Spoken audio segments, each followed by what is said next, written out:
Olá, amados, graça e paz. Aqui é Catiane Lins, do Ministério Vida, e é uma alegria estarmos juntos mais um dia compartilhando a palavra de Deus. Nós estamos meditando na segunda carta aos Coríntios, estamos na reta final aí, no penúltimo capítulo. Hoje é o nosso capítulo 12, um capítulo que tem uma passagem tão conhecida, falando sobre o espinho na carne do apóstolo Paulo, a palavra de Deus para ele, falando que a graça do Senhor é suficiente para vencer todas as coisas. Então, nesse capítulo, amados, nós vemos que o apóstolo Paulo já começa dizendo assim: olha, é necessário que eu continue a gloriar-me com isso, ainda que eu não ganhe nada com isso, mas eu vou passar as visões, as revelações que eu tive do Senhor. E aí ele diz que ele foi arrebatado até o terceiro céu. Ele não sabe se foi no corpo ou fora do corpo, mas ele foi arrebatado ao paraíso. E ele ouviu coisas indizíveis, coisas que ao homem não é nem permitido falar. E ele diz assim: olha, nesse homem que foi arrebatado eu me gloriarei, mas não em mim mesmo, a não ser em minhas fraquezas. Ele sabe que ele foi arrebatado não porque ele era poderoso, mas por causa da nova vida que ele havia recebido. Por isso que ele diz: nesse homem eu me gloriarei, nesse que foi arrebatado. Esse homem que foi arrebatado é a vida dele em Cristo Jesus, a verdadeira vida dele em Cristo, o novo homem, como ele falou ali em 2 Coríntios no capítulo 5, todos aqueles que estão em Cristo Jesus são uma nova criação. Então ele não foi arrebatado pela sua própria capacidade ou porque ele era melhor do que os outros, mas porque aprove ao Senhor fazer isso com essa nova vida dele, e ele ouviu coisas extraordinárias. E aí ele diz assim: olha, nesse homem eu me gloriarei, mas não em mim mesmo, ou seja, não na minha própria capacidade, não na minha própria força, mas no homem interior, naquele que está em Cristo Jesus e vive por meio de Cristo Jesus. E aí ele diz, faz a declaração que nós conhecemos tanto, e eu quero ler com os irmãos, que está ali do versículo 7 ao versículo 10, que está escrito assim: para impedir que eu me exaltasse por causa da grandeza dessas revelações, foi-me dado um espinho na carne, um mensageiro de Satanás para me atormentar. 3 vezes roguei ao Senhor que o tirasse de mim, mas ele me disse: a minha graça é suficiente a você, pois o meu poder se aperfeiçoa na fraqueza. Portanto, eu me gloriarei ainda mais alegremente em minhas fraquezas, para que o poder de Cristo repouse em mim. Por isso, por amor de Cristo, regozijo-me nas fraquezas, nos insultos, nas necessidades, nas perseguições, nas angústias, pois quando sou fraco é que sou forte. Mas o apóstolo Paulo recebeu revelações extraordinárias, foi arrebatado ao terceiro céu. Imagino o que ele tenha ouvido da parte de Deus, que ele diz assim, são coisas indicíveis, não tem como expressar em palavras humanas. E aí ele diz que para impedir que ele se exaltasse por causa da grandeza dessas revelações, foi dado a ele um espinho na carne. Ele diz que tipo de espinho na carne? Ele fala assim: um mensageiro de Satanás para me atormentar. Em outras versões diz esbofetear. E quando nós vamos ver a palavra no original grego, é literalmente violência física. É literalmente dar socos, pontapés, emitir violência física. Então, eu sei que muitas pessoas gostam de especular e ficam tentando entender o que é esse espinho na carne. Eu confesso para os irmãos que eu não gosto muito dessas especulações. Eu sempre prefiro ficar com aquilo que a Bíblia diz, o que está claro na Bíblia. E o que está claro aqui é a explicação que ele mesmo deu, que o apóstolo Paulo mesmo escreveu: um mensageiro de Satanás para o atormentar ou esbofetear. Como eu falei, nós já vimos que fala sobre violência física. Quando nós olhamos para o contexto, nós vemos que o apóstolo Paulo fala sobre isso ali no capítulo 11, no final do capítulo 11, no versículo 24 em diante, ele vai falar sobre toda a violência que ele sofria. Ele dizia assim: olha, 5 vezes eu recebi dos judeus 39 açoites, 3 vezes eu fui golpeado com varas, 1 vez eu fui apedrejado, 3 vezes eu sofri naufrágio. Ou seja, coisas que ele enfrentou no seu físico. Ele era perseguido e ele sofria coisas terríveis. Tanto que ele diz assim, se devo orgulhar-me, no versículo 30 do capítulo 11, se devo orgulhar-me que seja nas coisas que mostram a minha fraqueza. Quando ele fala ali, amados, tanto no final aqui do versículo do capítulo 11, quanto aqui no capítulo 12 mesmo, ele está falando sobre essas perseguições que ele sofria, sobre a violência que ele sofria no seu próprio corpo, sobre as situações que ele enfrentava. Em cada local que ele ia, quando nós lemos Atos dos Apóstolos, nós vemos que na maior parte dos locais onde o apóstolo Paulo pregou, ele sofreu violência. Ele muitas vezes teve que sair fugido, ele foi preso, ele em certo momento sofreu tanto uma violência que ele foi tido como morto. Ele foi colocado para fora da cidade e tido como morto. Então imagino que não deva ser fácil você exercer um ministério assim, né? Sofrendo tanto desse jeito, no seu próprio corpo.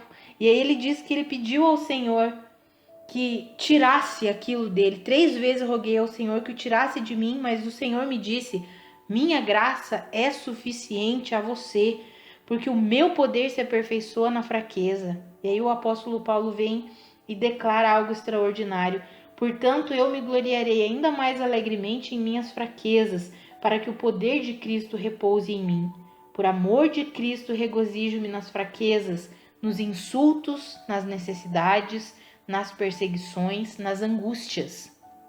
Ele mesmo fala o que ele considerava que era terrível para ele, as perseguições, as angústias, as necessidades, tudo que ele passava em prol do evangelho do reino de Deus. E aí ele diz assim: pois quando sou fraco, quando eu me sinto fraco, quando eu me sinto vulnerável, quando eu me sinto literalmente, aqui amados, fraco, literalmente fraco, porque todas as vezes que ele era apedrejado, açoitado, golpeado, ele literalmente se sentia fraco, né, para se reerguer e continuar a viagem missionária, as viagens missionárias dele para pregar o evangelho. E ele diz ali que quando ele estava fraco é que ele era forte. Por quê? Porque o poder de Cristo repousava sobre ele. Era a força de Cristo, a graça de Cristo Jesus que o sustentava para que ele continuasse exercendo o ministério dele. E aí ele fala aqui para os irmãos de Corinto, do versículo 11 em diante, ele vai dizer: olha, eu estou sendo insensato com vocês, mas vocês estão me obrigando a isso. Por quê? Porque aqueles irmãos estavam tolerando alguns que se diziam super apóstolos, mas que nós já vimos no capítulo de ontem que eram falsos apóstolos. O apóstolo Paulo chama eles de falsos apóstolos em 2 Coríntios 11, 13. E aí o apóstolo Paulo vem falando: olha, as marcas de um apóstolo, sinais, maravilhas, milagres, foram demonstradas entre vocês com grande perseverança no meu ministério. Eu não entendo por que vocês insistem em não me amarem, não reconhecerem o meu chamado. Tanto que ele vai dizer ali que ele não quer os bens materiais simplesmente dos corintos, que ele nunca foi um peso para a igreja de Corinto. Ele diz ali no versículo 15 que de boa vontade, por amor àqueles irmãos, ele vai gastar tudo que ele tem e também vai se desgastar pessoalmente, para que eles sejam fortalecidos. Ele fala no versículo 19: vocês pensam que durante todo esse tempo estamos apenas nos defendendo perante vocês. Mas não é simplesmente isso. Estou falando diante de Deus como alguém que está em Cristo, e tudo o que fazemos, amados irmãos, é para fortalecê-los. Ou seja, o apóstolo Paulo está falando tudo o que ele viveu, todos os sofrimentos que ele enfrentou, não era para se ensoberbecer ou simplesmente se defender ou defender o ministério dele, mas era para fortalecer aqueles irmãos, para encorajar aqueles irmãos a viverem de maneira a glorificar a Deus. Tanto que na primeira carta aos Coríntios o apóstolo Paulo fala: sejam meus imitadores como eu sou de Cristo, porque ele era um homem que vivia para a glória de Deus. Tanto que aqui no final do capítulo 12 ele diz assim: olha, eu temo encontrar vocês, quando eu for visitá-los, eu temo que eu encontre briga, inveja, divisão, arrogância, desordem. Eu receio que alguns dos irmãos que pecaram não tenham se arrependido da imoralidade que eles cometeram, da libertinagem que eles estavam vivendo. Ou seja, amados, o apóstolo Paulo está ali encorajando os irmãos, não é simplesmente defendendo. Nós vemos que toda essa carta de 2 aos Coríntios, ele usa uma linguagem como se ele estivesse simplesmente se defendendo o ministério dele, mas não é só isso. Ele faz dessa forma, defende o ministério dele para fortalecer os irmãos, para encorajar os irmãos a viverem de maneira a glorificar a Deus, porque ele vivia de forma a glorificar a Deus. E é isso que ele queria que os irmãos de Corinto entendessem, que eles precisavam se render, viver uma vida reta, justa diante de Deus, com um coração humilde, rendido ao Senhor. Porque nós já vimos lá na primeira carta aos Coríntios o que era as questões de Corinto. Era inveja, era divisão, era arrogância, era a imoralidade. Então o apóstolo Paulo encoraja nessa segunda carta, demonstrando o ministério dele, falando sobre as suas próprias experiências, para que aqueles irmãos pudessem se espelhar nele e de fato viver para a glória de Deus. E aqui nesse capítulo temos essa passagem extraordinária e eu quero encorajar os irmãos sobre esse versículo 9, a minha graça é suficiente a você, pois o meu poder se aperfeiçoa na fraqueza. Eu não sei o que os irmãos enfrentam, eu não sei quais são as dificuldades, as perseguições, os insultos que os irmãos enfrentam, quais são as circunstâncias adversas que os irmãos enfrentam. Mas de uma coisa eu sei, essa mesma palavra que o Senhor liberou sobre o apóstolo Paulo é uma palavra que ele libera para nós hoje. A graça do Senhor é suficiente para nós. Amados, quando nós nos sentimos fracos, incapazes, é aí que nós compreendemos o quanto somos dependentes de Cristo Jesus.